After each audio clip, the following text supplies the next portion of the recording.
so complicated when it hurts.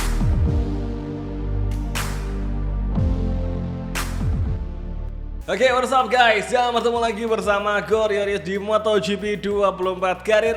Untuk episode ke-14, kita hari ini bakal balapan di round ke-12, yaitu di GP Inggris, tepatnya di sirkuit Silverstone. Dan misi kita masih sama, yaitu untuk memenangi duel dengan Foreman Aldeguer sebagai seleksi. Kira-kira di manakah, siapakah yang memiliki performa paling bagus di antara kita berdua yang bisa dinaikkan ke kelas MotoGP. Jadi Foreman sama Asep lagi di battlein dalam misi ke kategori MotoGP. Oke, sekarang kita bakal coba masuk di klasemen rider. Kira-kira berapakah perolehan poin kita saat ini dengan Foreman Aldeguer. Dan sekarang Asep masih menjadi top leader dengan unggul 7 poin atas Foreman Aldeguer.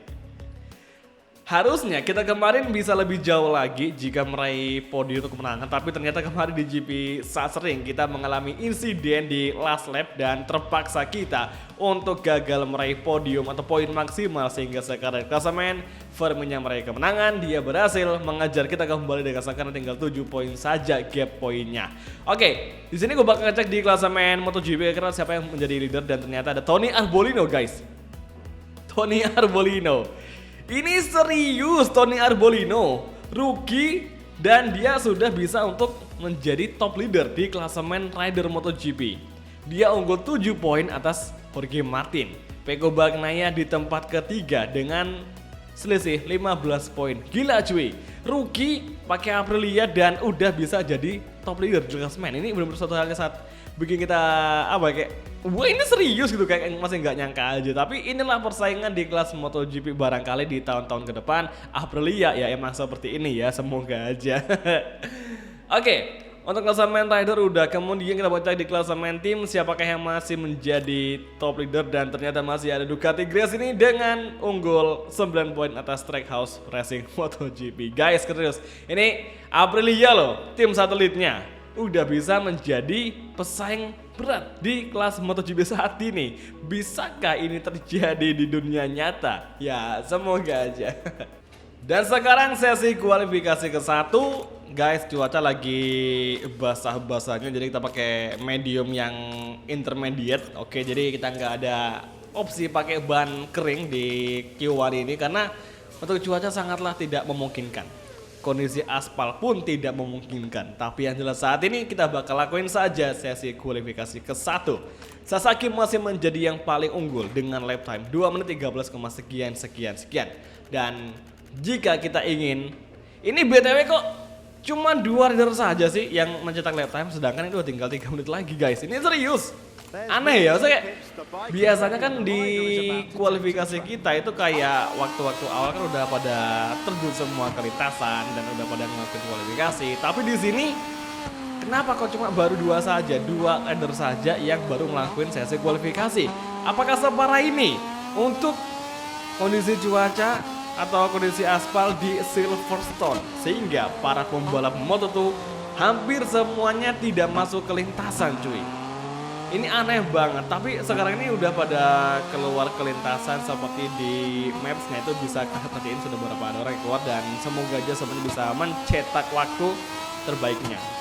Dan sekarang time attack di Q1 akan segera kita mulai. Oke, turn 1 nice, bagus banget. Jadi yang gue suka dari MotoGP 24 itu fisiknya cuy, enak banget. Di cuaca hujan pun, sekalipun ya cuaca basah kayak gini, itu tuh kita nggak perlu khawatir kita tergelincir, melebar. Pokoknya benar-benar enak banget buat dimain dan nggak ada kata buat kita retire di setiap race basah ini. Dan oke, nice, tipis banget di sektor 1 plus 0,02 dari si Sasaki, yang berarti masih ada kemungkinan untuk Asep bisa menembus tempat pertama nih.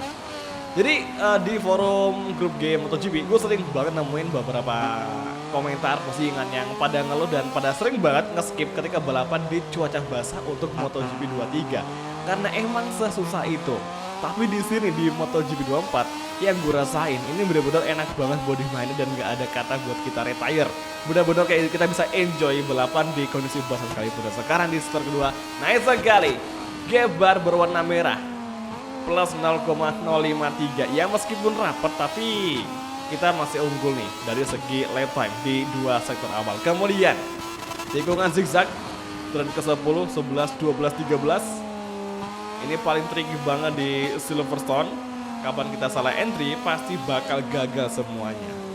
Oke, sektor ketiga masih tipis dan sekarang di keluar tikungan ke-14, lurusan terpanjang di Silverstone Circuit. Menyisakan beberapa tikungan lagi. Entry gunner turn ke-15. Kita mencapai apex terdalam dan sekarang exit gunner. Masih Sasaki menjadi top leader. Kemudian di sini di 3 tikungan terakhir. Tikungan Shiken, Surasep masih mencoba memburu lifetime dari Ayumu Sasaki.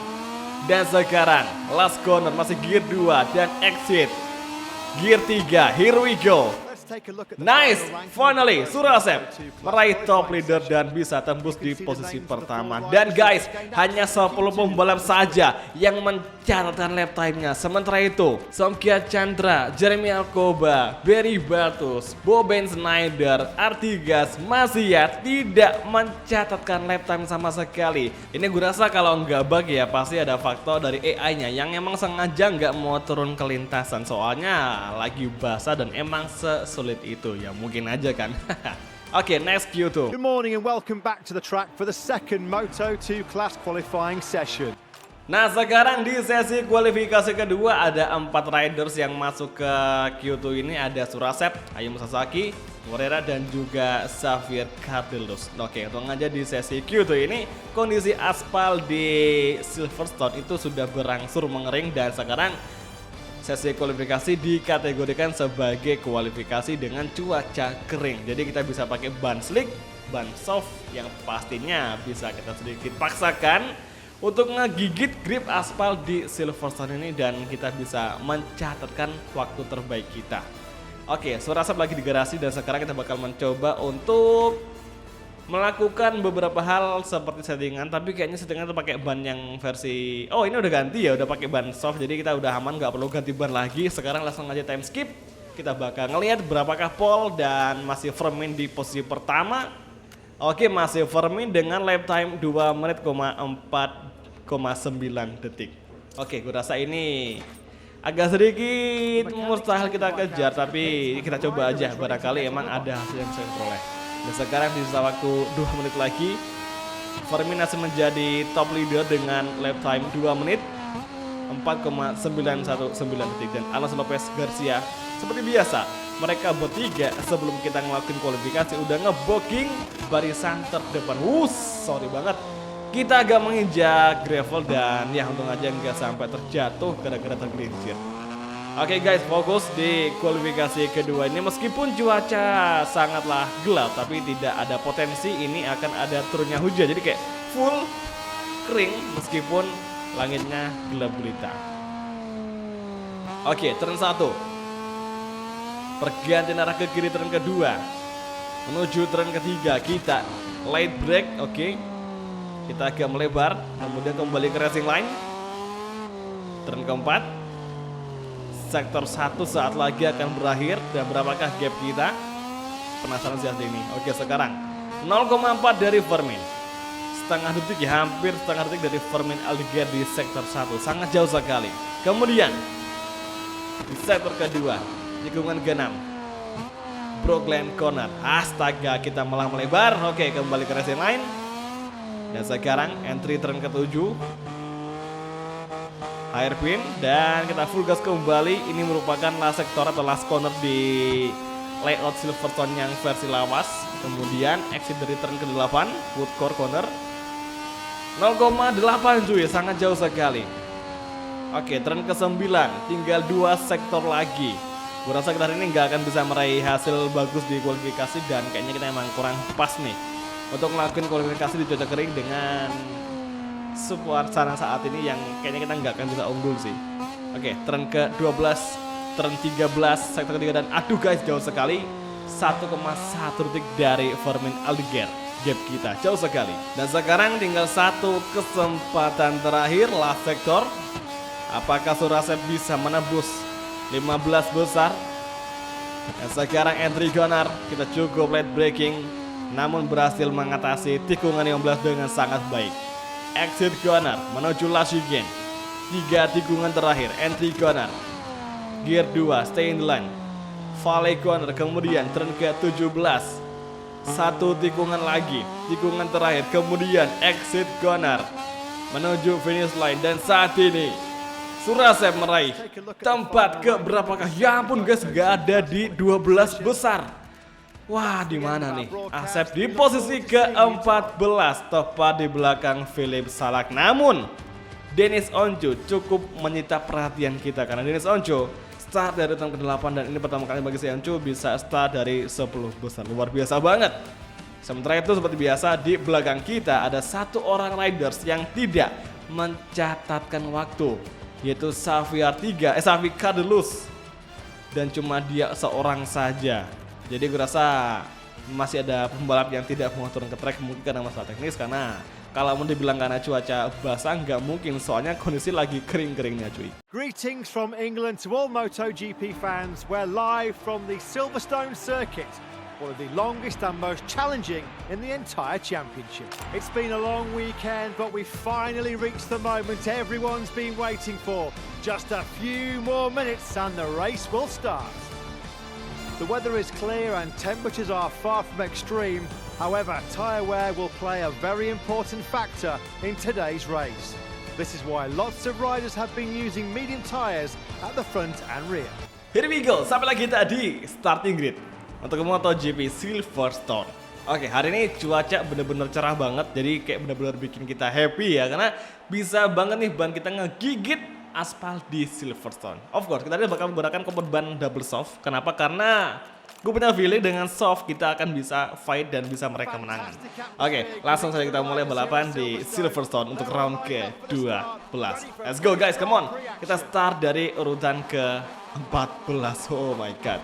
Langsung saja kita mulai Silverstone British Grand Prix. Dan sekarang langsung saja kita mulai, dan sepertinya oh guys, ini kenapa nih kok pada ngelambat AI-nya? Lah. Kok gini cuy? Maksudnya kayak ini, apakah ini bug? Karena ini nggak biasanya AI-nya tuh startnya lambat. Nah ini tumben banget nih. Beberapa kali ada yang kayak gini, tapi ini lebih lambat dari biasanya. Oke lah, kita bakal coba untuk santai saja ya. Karena kita pakai ban soft, jadi harus bisa menghemat ban. Kita harus bisa belajar menghemat ban karena ini pertama dan ini treknya panjang banget. Kita bakal coba untuk main santai di awal-awal balapan ini. Ya mungkin bisa lah kita ngimbangin sama Firmin dan juga Alonso Lopez. Pokoknya santai aja, yang jelas kita udah bisa di posisi pertama dengan mudah banget. Tapi ini biasanya kalau kayak gini, ini pernah terjadi ketika kita balapan di Mugello. Dan kala itu sama di Sachsenring juga. Itu di awal-awal balapan para pembalap tuh kayak lambat banget dan mereka kayak sengaja mungkin nyimpen tenaga atau gimana. Tapi ketika sampai di pertengahan balapan mereka bakal nge-push habis-habisan. Dan ini mungkin bakal terjadi hal seperti itu lagi. Oke lah, kita bakal coba untuk lihat saja ke depannya kira-kira nanti apakah AI atau pembalap lainnya bakal ngelakuin hal yang sama. Ini Firmin sama Alonso Lopez nempel terus, pokoknya nggak ada kata buat mereka pisah. Udah kayak bestie banget, kompak banget. Wah melebar dong. Jadi ibarat kata mereka udah kayak udah bestie yang super bestie. Tiap balapan dari race pertama mereka lengket terus, dan sekarang mereka tambah lengket tuh. Apalagi ada kehadiran dari si Asep The Black Mamba yang sudah mengacak barisan depan. Ini menambah chemistry bagi duo speed up yang pasti lebih lengket lagi. Apalagi kemarin di GP Assen itu sempat kita battle sama duo speed up yang pada akhirnya si Firmin sampai dikasih long lap penalty loh, gara-gara dia sering lebar ketika lagi battle sama kita. Itu keren sih, kayak suatu hal yang tidak bisa kita prediksi. Nah sekarang Firmin sepertinya akan kembali bertarung melawan Asep Surasep. Oke, Celestino Vietti update position di tempat ketiga. Dan oke, satu peringatan MotoGP Stewart beraksi. Philip Salak diberi peringatan, mungkin dia melebar. Nah, sekarang di tikungan ketiga entry Gunnar masih dengan kompon ban soft, dan kalau pakai soft itu nggak ada, kita bakal ban belakang itu suhunya dingin. stabil ya kan, stabil di angka apa di warna hijau, kadang kuning, tapi tidak sampai berwarna biru.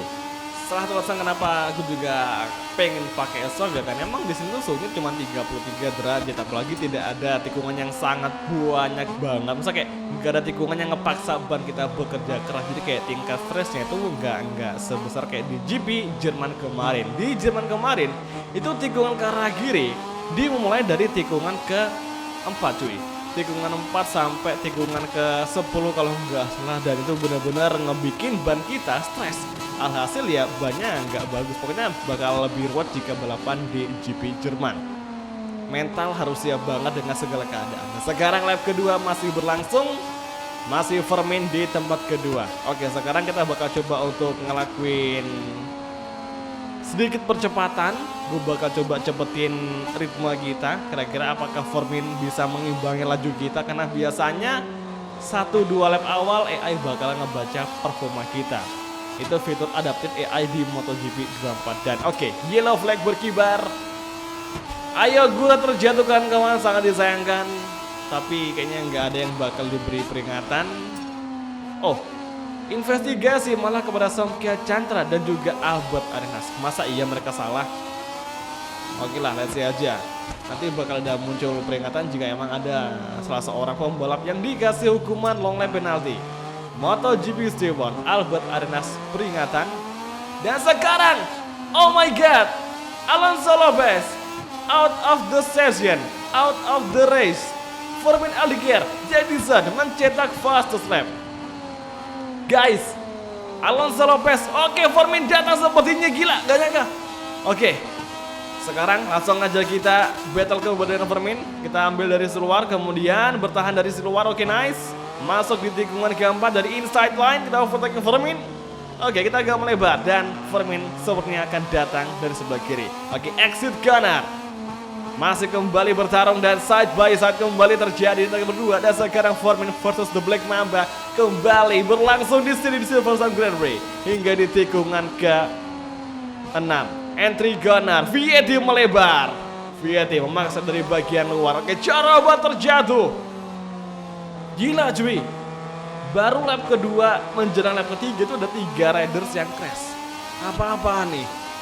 Oke, kita tadi hampir aja dikalahin sama Vietti dan juga Vermin. Untung aja kita masih bisa fight. Dan sekarang gue bakal tambah kecepatan lagi agar bisa selamat dari kejaran AI yang sudah mulai menyerang kita berkali-kali. Alonso Lopez crash, sangat disayangkan. Pokoknya kayak nggak nyangka aja Lopez crash ya, karena biasanya tuh Lopez kayak lengket banget sama si Vermin udah kayak BST. Tapi sekarang ini si Lopez mungkin kurang beruntung aja sehingga dia terjatuh dan tidak bisa untuk kembali melanjutkan balapan dan terpaksa out of the session. 2 pembalap sudah keluar dari balapan, Lopez dan juga Ayo Gura. Apakah nanti di lap-lap selanjutnya bakal ada yang nyusul lagi? Dan sekarang Celestino Vietti masih di belakang kita. Sementara itu Vermin Aldiger juga masih di belakang kita. Wakil dari VR46 Master Camp, Celestino Vietti masih berusaha keras. Nah ini sebenarnya kita tuh lagi nempetin tempatnya si Vietti ya di Red Bull KTM. Cuman karena emang ada fitur Ride Smart Camp, makanya si Vietti tuh keluar dari Red Bull dan dia gabung sama VR46 Master Camp. Jadi kayak seru juga karena untuk performa Vietti pun tidak menurun ya, masih bisa bagus meskipun dengan VR46 Master Camp. Ya meskipun kadang-kadang si Vietti juga suka ngedrop gitu. Sekarang di tikungan ke-3, Celestino Vietti, Vermin Aldiger semakin rapat dengan The Black Mamba, Asep Surasep, 0,1 gap dengan Surasep. Lap keempat, cuaca sudah mulai berubah, kondisi langit sudah mulai gelap. Birunya langit semua tertutup dengan gelapnya awan mendung. Dan sekarang di tikungan ke-6, entry corner, Brookland corner, Vietti masih menempel laju dari Surasep. Dan kini Vermin Aldiger datang mengovertaking Celestino Vietti. 0,2, 0,3 masih stabil gap kita dengan Vietti. Namun yang jelas saat ini dengan kompon double soft depan belakang, Surasep masih mampu menjaga tempat pertama dan tinggal 1,5 lap lagi. Perjuangan kita, oke, menginjak gravel tadi untuk gak sampai crash. Dan sekarang di exit corner supportnya Formin akan segera datang. Kemudian di exit corner kita mendefend Formin Alligator. Entry kembali, turn ke 10, tikungan zigzag 11. Kita melebar, tikungan ke-12, hati-hati, astaga nge-slide. Dan sekarang Formin datang, kita defend kembali di turn ke-13 dan di exit corner, backstride. Oke guys, kita masih aman. Marco Ramirez crash, Mario Haji diberi peringatan. Oke, Formin masih datang di belakang, menempel laju dari Surasep The Black Mamba. Hati-hati. Satu lap tersisa di GP Silverstone. Masih Formin menempel laju dari Surasep. Dan Sergio Garcia masuk di tempat ketiga, menggeser Celestino Vietti. Last weekend, turn ke-17. Come on guys, satu lap lagi. Keep focus, keep fighting. Oke, nyaris saja kita crash gara-gara slide. Sepertinya kondisi ban kita bagian belakang sebelah kanan sudah sangat terkikis sekali. Apakah Surasep mampu menahan laju dari Formin Alligator di lap terakhir MotoGP British? Turn kedua, high speed corner. Dan menuju tikungan ketiga, kita mencoba early braking agar tidak melebar. Nice, hati-hati, oke. Masih 0,2 gap dengan si Formin Alligator. Setengah lap lagi, MotoGP Silverstone akan segera usai. Jack Dixon masih menjadi fastest lap. Exit corner. Oke, come on guys, come on. Entry tikungan ke-6. Oke, kita masih stabil di posisi pertama tanpa ada gangguan dari Formin Alligator. Oke, sekarang pergantian arah ke kanan. Masih Formin menempel laju dari Asep Surasep.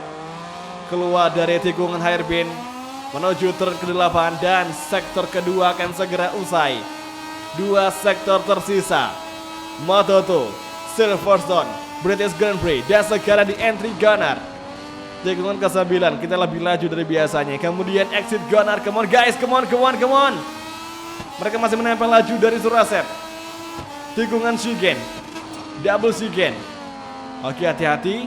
Come on guys, tinggal sedikit lagi, semoga bisa selamat. Dan sekarang tikungan ke-13. Oke, Formin nyaris mengovertaking, nyaris masuk dari inside line. Dan sekarang guys di backstride. Beberapa tikungan lagi dan Formin mulai menyerang. Dia mulai datang dengan bantuan Stream. Tapi di entry corner, Surasep masih menjadi yang paling unggul. Hati-hati dan kita melebar sampai second. Semoga tidak overtaking. Dan di exit corner, 2 tikungan, 3 tikungan lagi guys. Come on. Kita ambil inside, semoga Formin tidak masuk. Nice sekali. Surasep mampu mendefend serangan dari Formin Alligator hingga sekarang di 2 tikungan terakhir. Turn ke-17, 18, last corner, dan finally Surasep memenangi balapan di GP Inggris mengalahkan Formin Alligator. Gila cuy, tinggal 4 rider yang fight di barisan depan. Ini yang gue suka dari MotoGP 24. Jadi meskipun balapannya cuma 5-6 lap, tapi itu mereka bisa misah banget seakan-akan udah kayak berlangsung beberapa putaran yang sangat banyak seperti di balapan ini. Jadi kayak ada gap antara rombongan yang battle di 5 besar sama di bagian 6 ke atas. Dan ini bener-bener kayak real banget persaingannya. Oke, Formin masih bisa kita tahan, Garcia masih bisa, dan hari ini aposnya Alonso Lopez terpaksa crash dan dia DNF atau out of the race. Celestino Vietti yang sempat bertarung di 2 besar terpaksa finish di posisi keempat saja. Dixon, Izan Guevara di 6 besar, Joe Robert di tempat ke-7.